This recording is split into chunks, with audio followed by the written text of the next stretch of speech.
राधे राधे। जय श्री कृष्णा। ओम जय श्री हरि विष्णु। कार्तिक मास महात्म्य और कथा सुनने वाले सभी भक्तों का आज की कथा में हार्दिक स्वागत है। भगवान श्री कृष्ण और श्रीमती राधा रानी की कृपा सदैव आप पर और आपके समस्त परिवार पर बनी रहे। आज आप सुनने वाले हैं कार्तिक मास महात्म्य का 9वां अध्याय। तो कथा सुनने से पहले हम सबकी प्यारी श्री राधिका रानी का ध्यान कर लीजिए और फिर इस पावन और परम कल्याणकारी कथा का श्रवण करते हैं।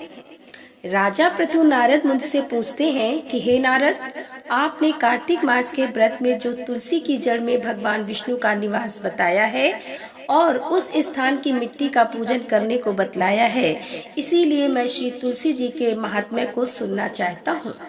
तुलसी कहाँ और कैसे उत्पन्न हुई, ये बताने की कृपा करें और भगवान विष्णु को तुलसी इतनी प्रिय क्यों है, यह भी जरूर बताइए। तब नारद मुनि ने कहा कि हे राजन, आप सावधान होकर तुलसी जी की महत्ता तथा उनके जन्म का प्राचीन इतिहास सुनिए। एक समय जब देव गुरु बृहस्पति और देवराज इंद्र कैलाश पर्वत पर शंकर जी का दर्शन करने गए तो भगवान शंकर ने अपने भक्तों की परीक्षा ली। उन जटाधारी दिगंबर ने उनके मार्ग में अवरोध डाला। यद्यपि वह तेजस्वी, शांत, लंबी भुजा और चौड़ी छाती वाले गौर वर्ण अपने विशाल नेत्रों से युक्त तथा सिर पर जटाधारे वैसे ही बैठे थे, तथापि उन भगवान शंकर को ना पहचान कर इंद्र ने उनका नाम, धाम आदि परिचय पूछा और कहा कि शंकर जी अपने स्थान पर हैं या कहीं गए हैं। इस पर उस तपस्वी ने कुछ नहीं कहा, परंतु त्रिलोकीनाथ के ऐश्वर्य से गर्वित होकर इंद्र कब तक चुप रहती। उन्होंने क्रोध करके तपस्वी से गुड़ कर कहा, अरे मैं पूछता हूँ, तू उत्तर क्यों नहीं देता? मैं अभी तुझे वज्र मारता हूँ, फिर देखता हूँ तुझ दुर्मति की रक्षा कौन करता है। ऐसे क्रुद्ध हो इंद्र ने जब उस दिगंबर को मारने के लिए हाथ में वज्र लिया, त्यों ही भगवान शंकर ने वज्र सहित इंद्र का हाथ स्तंभित कर दिया और विकराल नेत्र कर भगवान शंकर ने उसे देखा। त्यों ही ऐसा विदित हुआ मानो वह दिगंबर प्रज्वलित हो उठा है और तेज से जला देगा। पूजा स्तंभित होने से इंद्र के क्रोध और दुख का अंत न रहा, परंतु ज्यों ही बृहस्पति जी ने उस पुरुष को प्रचलित देखा, त्यों ही अपनी बुद्धि से उसको शंकर भगवान जानकर प्रणाम किया और दंडवत कर बहुत सी स्तुति भी की। फिर इंद्र ने भी भगवान शंकर से कहा कि हे दीनानाथ, हे महादेव, आप अपना क्रोध रोककर इंद्र के अपराध को क्षमा कर दीजिए। बृहस्पति के यह वचन सुनकर महेश्वर गंभीर वाणी से बोले, मैं अपने नेत्रों से निकाले हुए क्रोध को कैसे रोकूं? तब बृहस्पति ने कहा कि हे भगवान, अपने भक्तों पर दया करनी चाहिए। आप अपना भक्त वत्सल नाम सार्थक कीजिए। आप अपने इस तेज को कहीं और स्थापित कर दीजिए और इंद्र का उद्धार कीजिए। तब भगवान शंकर ने गुरु बृहस्पति से कहा, मैं तुम्हारी स्तुति से प्रसन्न हूँ। जो तुमने इंद्र को जीवन दान दिलवाया है, मैं विश्वास करता हूँ कि मेरे नेत्रों की अग्नि अब इंद्र को पीड़ित ना करेगी। बृहस्पति से ऐसा कहकर भगवान शंकर ने अपने माथे से निकाले हुए अग्निमित्र सागर में डाल दिया। फिर लीलाधारी भगवान अंतर ध्यान हो गए। इस प्रकार जिसको जो जानने की इच्छा थी उसे जानकर इंद्र और बृहस्पति अपने स्थान को चले गए। राजा पृथु ने कहा कि हे देव ऋषि, आपको नमस्कार है। कृपा कर आप यह कहिए कि किस समय भगवान शंकर ने अपने माथे का वह तेज क्षीर सागर में डाल दिया। नारद जी ने कहा कि हे राजन, जब भगवान शंकर ने अपना वह तेज क्षीर सागर में डाल दिया, शीघ्र ही बालक होकर गंगा सागर के संगम पर बैठकर संसार को भय देने वाला रुदन करने लगा। उसके रुदन से समस्त संसार व्याकुल हो उठा। लोकपालों के मन में भी व्याकुलता हुई, चराचर चलायमान हो गया।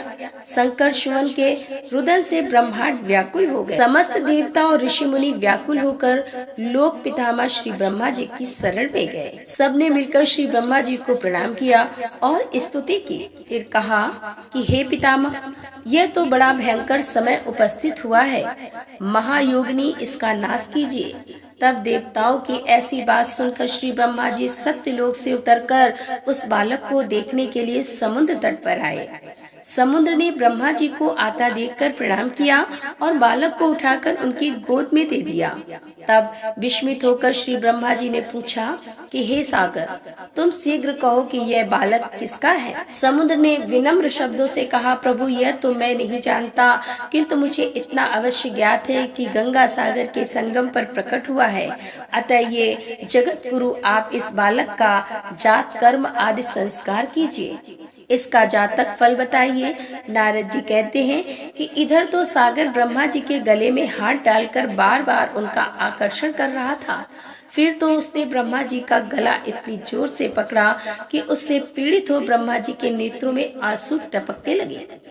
किसी प्रकार से ब्रह्मा जी ने अपने दोनों हाथों का जोर लगाकर अपना गला छुड़ाया और सागर से कहा कि हे सागर, सुनो, मैं तुम्हारे पुत्र का जातक फल कहता हूँ। मेरे नेत्रों से जो यह जल निकला है, इसका कारण इसका नाम जलंधर होगा। यह उत्पन्न होने के साथ ही तरुण हो गया है। इससे यह सब शास्त्रों का पारगाव क्रमी महावीर, बलवान, महायोद्धा और रणदुरम होगा। यह बालक सब दैत्यों का अधिपति और भगवान विष्णु को जीतने वाला होगा तथा यह कहीं भी नहीं हारेगा, एक भगवान शंकर को छोड़कर। यह सबसे अवध होगा, जहाँ से उत्पन्न हुआ है फिर वहीं जाएगा। इसकी स्त्री बड़ी पतिव्रता और सौभाग्यशाली, सर्वांग सुंदरी और परम मनोहर, मिष्ट भाषणी तथा शीलवान होगी।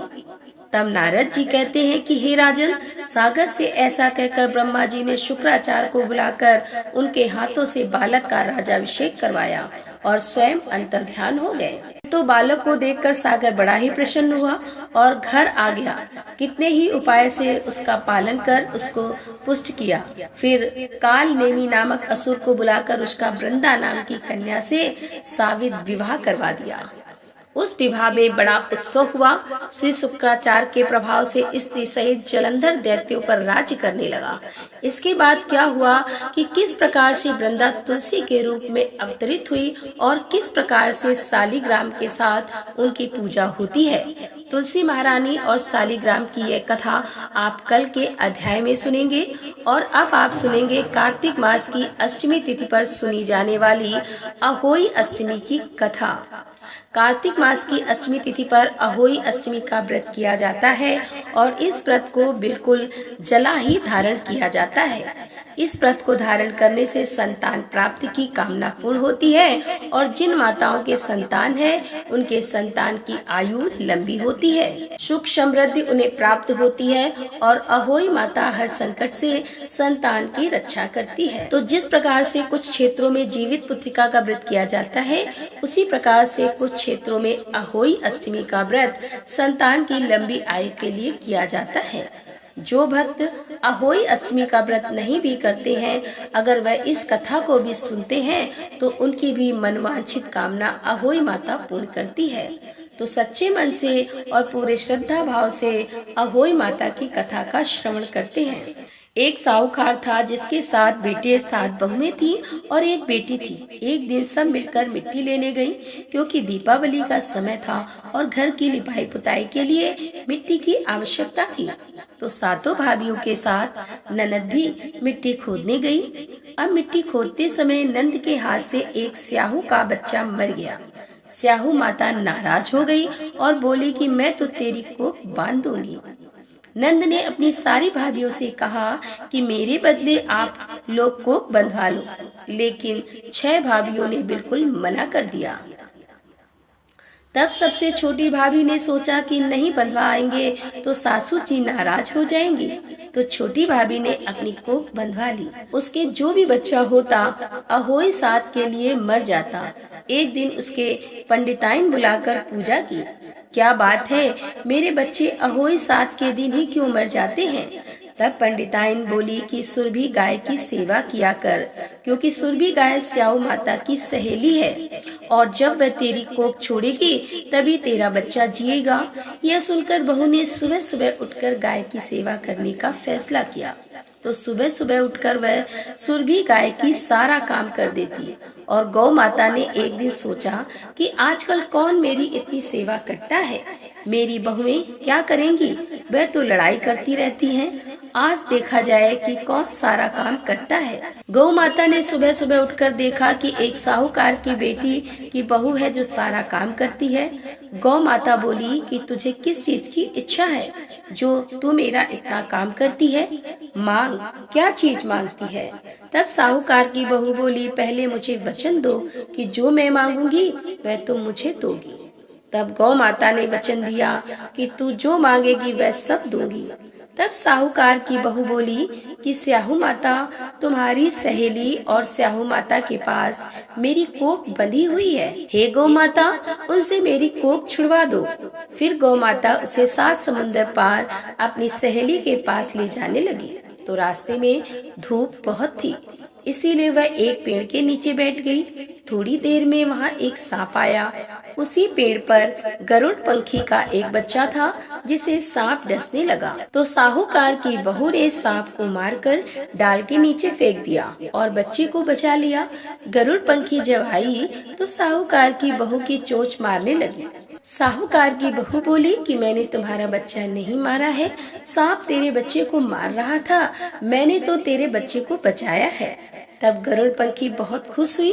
उसने बोला, मांग, क्या मांगती है। साहूकार की बहू बोली, हमें तो 7 समुंदर पार स्याहू माता के पास जाना है, क्योंकि 7 समुंदर पार स्याहू माता रहती है, हमें तो उनके पास पहुंचा दो। गरुड़ पंख ने अपनी पीठ पर बैठाकर दोनों जनों को स्याहू माता के पास पहुंचा दिया। स्याहू माता ने जब गौ माता को देखा तो बहुत प्रसन्न हुई और उन्होंने बोला, आ बहन, बहुत दिनों बाद आई हो।